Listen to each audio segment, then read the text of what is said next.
Banda Noi. Teep Tuc, Dam Bao Lin Mok Ka Chuyen, Viet Bang Tieng On, Kai Nao Zong Fan Nai Ti Hai Nak Tua Fan Nai Con Y Nao Va Con Bao Nhu Fan Chin, Them Dao, Va Dao. Veo and Hung Cho Kan Thiet De Ka Chuyen Mok Lak, Lu Y, So Tu Qua Mua Fan Phi Sat Voi So Tu De Goi Y, So Tu Qua Ton Bo Ka Chuyen La 5002. ChatGPT De Noi. ChatGPT. Part 3, Unveiling the Truth. 3.2, The Game Changer, approximate, 700 words. The next morning, Clara awoke with a sense of both excitement and apprehension. The dinner with Keanu had felt surreal, but the sincerity in his words stayed with her. She couldn't shake the idea that this was her opportunity to step into something bigger, something meaningful. At work, the day started like any other. Marilyn, as always, wore an air of superiority, striding around the office like she owned it. Clara kept her head down, but her thoughts were elsewhere. She replayed Keanu's offer in her mind, questioning how a simple trainee like her could contribute to such an ambitious vision. Her routine was disrupted just before lunch when the bank's glass doors opened, and in walked Keanu, this time dressed in a sharp, tailored suit. He carried himself with quiet confidence, his mere presence commanding attention. Conversations faltered, and heads turned as he made his way across the marble floor. Marilyn's jaw tightened as she approached him, her voice laced with practiced politeness. "Good afternoon, sir. How can we assist you today?" Keanu's lips curved into a faint smile. "I'm here to meet Clara," he said simply, his voice calm but firm. Marilyn blinked, caught off guard. Her gaze darted toward Clara's desk, where Clara sat frozen in her chair. "Clara?" she repeated, her tone incredulous. "Yes," Keanu replied. "She's expecting me." Clara quickly stood, her cheeks flushing under the weight of the entire office's stares. As Keanu approached her desk, she tried to steady her nerves. "Keanu," she said, her voice barely above a whisper, "what are you doing here?" He gave her a reassuring smile. "It's time," he said. Clara glanced at Marilyn, who was now glaring daggers at her, and then back at Keanu. "Time for what?" Keanu turned, addressing the entire office. His voice carried across the room, calm but commanding. "Allow me to introduce myself properly," he began. "My name is Keanu Reeves. Some of you may recognize me, but I assure you, I'm not here as an actor today. I'm here as someone who believes in challenging the way we treat others." A stunned silence fell over the room. Marilyn's face turned pale as realization dawned on her. "For the past several weeks," Keanu continued, "I've been conducting a personal experiment, visiting institutions like this one to see how they treat people who appear to have nothing. What I found here was disheartening, but not surprising. Except for one person." His gaze landed on Clara, who felt her cheeks flush under the attention. "Clara saw beyond appearances," Keanu said, his voice warm. "She showed kindness and integrity when it mattered most. And that's exactly the kind of leadership we need in this world." Clara's heart raced as Keanu reached into his pocket and pulled out a stack of papers. He handed them to Marilyn, who took them with trembling hands. "This," he said, gesturing to the documents, "is proof of my intentions. I'm acquiring First Summit Bank. Effective immediately." Gasps rippled through the room. Marilyn stared at the papers in disbelief, her usual composure shattered. "Clara," Keanu said, turning back to her, "I want you to help me lead this transformation.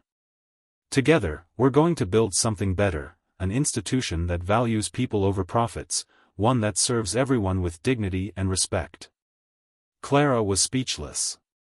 The weight of the moment pressed down on her, but so did an overwhelming sense of purpose. She thought back to the first time she saw Keanu walk into the bank, dismissed and judged by everyone around him. Now, here he was, turning the tables in a way no one could have expected. "What do you say?" Keanu asked, his expression steady. Clara took a deep breath, her hands trembling slightly. I say yes, she replied, her voice firm despite the emotions swirling inside her. Keanu smiled, his eyes filled with approval. Good. Let's get to work. As the staff watched in stunned silence, Keanu and Clara left the office together. The weight of what lay ahead was immense, but for the first time in her career, Clara felt like she was exactly where she was meant to be. The first few weeks after Keanu's acquisition of First Summit Bank were a whirlwind. Clara quickly found herself thrust into a role she never imagined. No longer a silent trainee working in the shadow of Maryland's authority, she was now a key figure in the bank's transformation. Her desk was moved to the executive floor, and she was assigned a mentor to guide her through the complexities of her new responsibilities. Keanu, ever the enigmatic leader, made regular appearances at the bank, not as an overseer but as a collaborator. His calm demeanor and sharp focus set the tone for the changes they were implementing. The goal, he had told Clara during one of their strategy meetings, is to create a system that empowers people, not just the wealthy but everyone. This isn't just about fixing a bank, it's about fixing how people are treated. Clara took his words to heart, working late into the evenings to draft policies and outline initiatives aimed at making the bank more inclusive. She introduced programs to help underserved communities access financial resources and proposed training sessions to instill a culture of respect among the staff. But not everyone welcomed the changes. Resistance bubbled under the surface as some employees, particularly those who thrived under the old system, bristled at the new direction. Clara often found herself the target of subtle jabs and quiet skepticism. During one particularly tense meeting, an older manager scoffed at one of her proposals to reduce account fees for low-income clients. With all due respect, he said, his tone dripping with condescension, this is Beverly Hills. Our clients don't need fee waivers, they need premium services. Clara clenched her jaw but remained composed. Our clients come from all walks of life, she replied firmly. If we can provide premium services for the wealthy, we can certainly create accessible options for those who need them most. This isn't about charity, it's about fairness. Keanu, seated at the head of the table, nodded in quiet approval. Exactly, he said, his voice calm but commanding. And if anyone here doesn't share that vision, you're welcome to find another institution that aligns with your values. The room fell silent. Clara felt a surge of confidence as she realized Keanu was fully in her corner. Weeks turned into months, and Clara began to see the fruits of their labor. The bank's culture was shifting. Employees who once prioritized profit over people started to embrace the new ethos.